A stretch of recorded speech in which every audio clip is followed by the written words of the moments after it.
mention 3 names of inspiring people you've met through playing football. Easy man, Zidane first.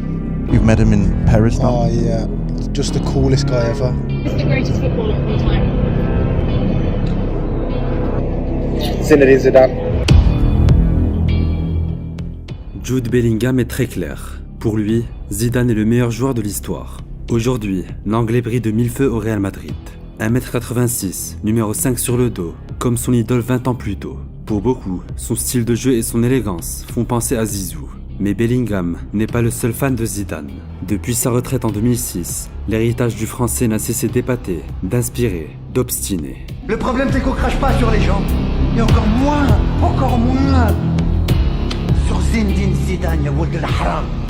On ne crache pas sur Zizou.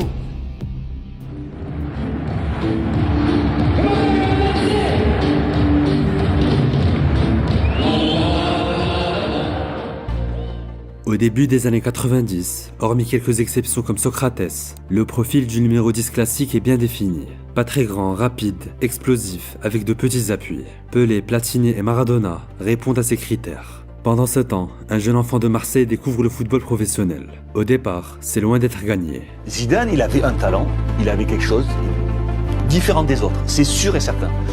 Mais il était quand même très lent. Il était quand même très fin. Physiquement, il avait du mal à tenir tout un match. Il prenait pas le ballon à dribbler 12 mecs parce qu'il allait pas très vite. Il a toujours eu ce contrôle, cette façon de contrôler le ballon, de voir les choses avant les autres. Et c'est que du travail, que de la réputation. Coéquipier de Zidane à Bordeaux de 1992 à 1996, Christophe Dugarry résume finalement assez bien le profil de Zizou. Lent, cardio moyen, pas un grand dribbleur. Des qualités que Zidane n'a jamais vraiment eues, mais sans importance quand on connaît son style de jeu. Alors le contrôle, qu'est-ce qui passe un contrôle? Zidane a le pied sur le ballon, il se sort. Super moment avec passement de chance. Zidane à la lutte avec Kaka. Oh, quel festival technique. Surface avec Zidane toujours, la frappe de Zidane et le but. Sur le terrain, Zidane était surnommé maître de l'espace. Sa manière de caresser le ballon donnait l'impression qu'il jouait au ralenti. En face, les adversaires tentaient d'anticiper ses gestes, mais ne trouvaient jamais le bon timing. Roulette, contrôle orienté, double contact. Sa palette technique est l'une des plus étoffées de l'histoire. Contrairement au joga bonito des Brésiliens, le Français ciblait l'efficacité, avec des gestes toujours dans le sens du jeu. Mais si Zidane est devenu une légende vivante, c'est aussi grâce à sa carrière finement gérée. Petite pause en pleine vacances pour Zinedine Zidane, le temps de présenter son nouveau maillot. Un étonnant numéro 5 comme 500 millions de francs. En 2001, le Real Madrid casse sa tirelire pour s'offrir Zidane, 77 millions d'euros. À l'époque, c'est le transfert le plus cher de l'histoire. À 29 ans, Zizou sort de 13 années très riches en pro. Icône à Bordeaux, champion du monde, ballon d'or et légende de la Juve. Le passage du Français à Turin est certes moins présent dans la mémoire collective que le Real ou l'équipe de France. Mais il n'en est pas moins impressionnant. C'est en Italie que le Marseillais a le plus progressé. Aussitôt comparé à Michel Platini, Zizou découvre la pression et les folies du meilleur championnat à l'époque. Rapidement, son talent illumine la Serie A. Carlo Ancelotti n'a d'autre choix que de s'adapter.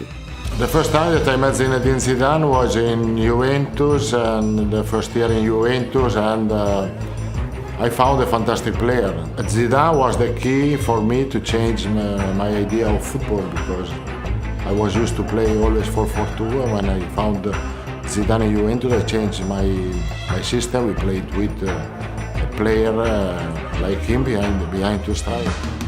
D'ailleurs, Zidane l'a dit plusieurs fois. Pour lui, son meilleur match n'est ni celui face au Brésil en 98 ou 2006, ni celui face à Leverkusen en 2002. Sa performance ultime, c'était avec la Juve en 97 face à l'Ajax. Quand on voit les extraits, on comprend pourquoi. Difícil. ¿Cuál diría que fue el mejor partido de tu carrera? Bueno, es lo mismo, es complicado elegir uno. Es difícil. Sí, bueno, hay un partido, pero cuando estaba en la Juve, un partido contra el Ajax. Madame, Monsieur, bonsoir. Je vous le disais en titre, la sanction est tombée au milieu d'après-midi. Zidane ne pourra pas jouer les huitièmes de finale du mondial. Le meneur de jeu de l'équipe de France est suspendu pour les 2 matchs à venir. En 1998, lors du 2e match du mondial face à l'Arabie Saoudite, Zidane voit rouge. Dépité, il se rend seul au vestiaire et manquera le 8e de finale face au Paraguay. 3 semaines plus tard, ce sera lui, le héros de la finale face au Brésil. Ce côté nerveux est sans doute le point noir de la carrière du Français. 14 cartons rouges au total. À titre de comparaison, Maldini qui est défenseur n'en a reçu que 2 en 900 matchs joués. Même Gattuso en compte moins, avec 8 expulsions. Moi je pense qu'il y a des 10 qui étaient bien meilleurs, plus réguliers et qui ont été au plus haut niveau plus longtemps et qui ont moins pris de carton rouge dans des moments compliqués pour leur équipe. Ces coups de sang ont parfois coûté cher à Zizou. En 2000, il remporte l'Euro avec les Bleus et reçoit le prix de meilleur joueur de la compétition. Mais ces 2 cartons rouges reçus en Ligue des Champions le privent de son 2e ballon d'or. Lors du Mondial 2006, les Bleus sont tenus en échec face à la Corée du Sud.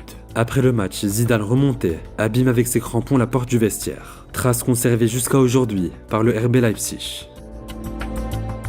En finale face à l'Italie, inutile de s'attarder sur l'épisode avec Materazzi.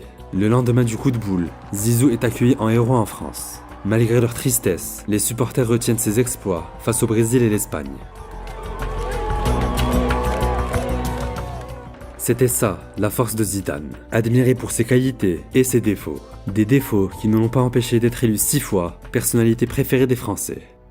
Cher Zinedine Zidane, ce que je veux vous dire, au moment le plus intense peut-être, un moment dur de votre carrière, c'est l'admiration.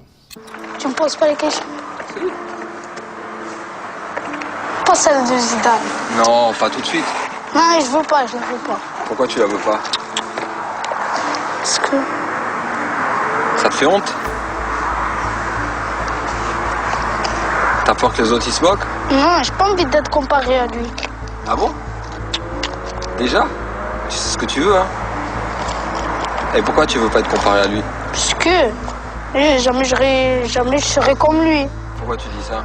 Parce que... lui, il est le meilleur joueur du monde. Hein. Et de toute façon, c'est même pas sûr que je devienne pro, alors... Sur ces rares images datant de 99, Samir Nasri n'a que 12 ans. Jeune espoir marseillais aux origines algériennes, les comparaisons avec Zidane commencent déjà. Avec Samir, d'autres jeunes ont porté ce fardeau de nouveau Zidane. Mourad Megni, Marvin Martin et surtout Yoann Gourcuff. Aucun n'a réussi à performer sur la durée. Malgré la génération dorée des Bleus, Zidane n'a toujours pas de successeur dans l'Hexagone. Depuis 2006, aucun joueur français dans le même style n'a pu atteindre le très haut niveau. Pendant 25 ans, les médias en ont fait une fixation, tant la magie du français manque au football actuel, qui se robotise petit à petit. Mais depuis 2023, les fans du style Zidane peuvent rallumer leur télé. À Madrid, un gamin de 20 ans semble bien parti pour lui faire honneur.